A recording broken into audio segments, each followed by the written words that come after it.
अब finally it's the day of action. बहुत सारे बच्चे ऐसे हैं जिनका अभी स्ट्रेस लेवल बहुत गजब का बढ़ा हुआ होगा। ठीक है। अ, अब इसमें ना दो कैटेगरी वाले बच्चे हैं। एक जो पहले एग्जाम दे चुके हैं, उनको तो स्ट्रेस नेक्स्ट लेवल का हो रहा है, क्योंकि उनका ये सेकंड अटेम्प्ट है। तो वो अब ना अपने दिमाग में एक कंपैरिजन कर रहे हैं कि मैंने पहली बार ये किया था, वो या ऑटोमेटिकली हो रहा है कि पहली बार ये किया था, इस बार ये किया है, क्या ये सही होगा, क्या मैं क्लियर करूंगा। Self doubt on its peak. जो बच्चे पहली बार एग्जाम देने जा रहे हैं वो बोल रहे हैं मेरे को डर लग रहा है सर, समझ में नहीं आ रहा एग्जाम सेंटर तक जाते हुए क्या करें, कैसे अपने आप को काम रखें, बहुत सारी चीजें। बच्चों देखो, आप इस मोमेंट के लिए पिछले 6 महीना से प्रिपेयर कर रहे हो, if not less, and you know that it matters for you. और क्योंकि ये आपके लिए मैटर करता है ना, इसीलिए आपको सबसे ज्यादा स्ट्रेस हो रहा है। अगर आपके लिए ये मैटर नहीं करता तो आपको स्ट्रेस बिल्कुल नहीं होता। सो गो आउट देयर। आप सुबह उठें, माता पिता के पैर छुएं, भगवान के सामने हाथ जोड़ें, या जिस भी ऑल माइटी को आप प्रेस करते हैं उनके सामने हाथ जोड़ लें, मतलब जो भी उनकी ब्लेसिंग ले लें, और स्पेशली मम्मी पापा की ब्लेसिंग ले लें, और आप जाएं एग्जाम देने के लिए। देखिए, जितना भी आपने प्रिपेयर किया है, पेपर उससे कहीं ना कहीं तो आएगा।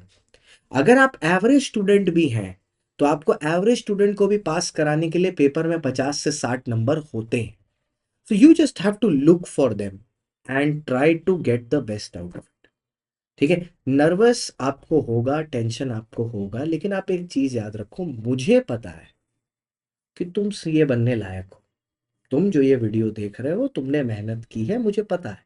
तुमने मेहनत की है तभी तो तुम इस चैनल पर हो। तभी तो तुम हर वीडियो खोल खोल के देखते हो कि उसमें तुम्हारे पढ़ाई के मतलब का कुछ मिल जाए। तभी तुम हमें फॉलो करते हो। तुम्हारी वजह से ही हम लोग ये 90,000 स्टूडेंट्स की फैमिली बनी है। It's because of you.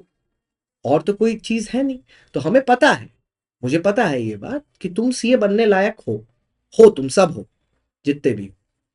तो जितनी मेहनत तुमने की है उसको एक तरफ चैनलाइज करो, and just direct your effort towards that one and only thing, कि भैया मुझे ये अटेम्प्ट में क्लियर करना है, मुझे जाके अपना बेस्ट देना है कल के पेपर।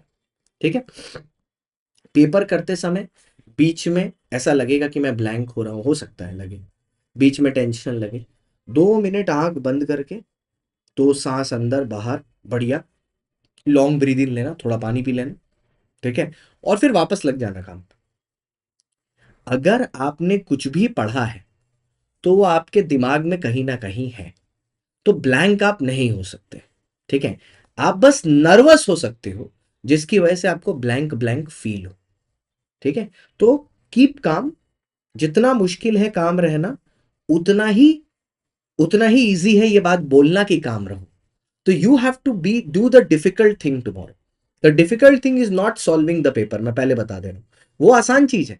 क्योंकि देखो सर, कल के पेपर में जो सम आएंगे अकाउंटेंसी के, क्या आपने पार्टनरशिप के 100 सम नहीं बनाए होंगे? किए होंगे। क्या आपने डिसोल्यूशन के नहीं किए होंगे? किए होंगे। एनपीओ के नहीं किए होंगे? किए होंगे। तो आएंगे तो वही सब। हर सम में एक दो तो एडजस्टमेंट अगर हो सकता है तो वो दुनिया के बाहर का या नया होगा, एक एडजस्टमेंट या दो एडजस्टमेंट। तो उस एक या दो एडजस्टमेंट को भी ऑन पॉइंट करने के लिए आपका दिमाग खाली क्या होना चाहिए? स्थिर होना चाहिए, काम होना चाहिए। आपके मम्मी पापा को आप पर पूरा भरोसा है, उनका आशीर्वाद आपके साथ है। मुझे अपने बच्चों पर पूरा भरोसा है, मेरा आशीर्वाद तुम्हारे साथ है।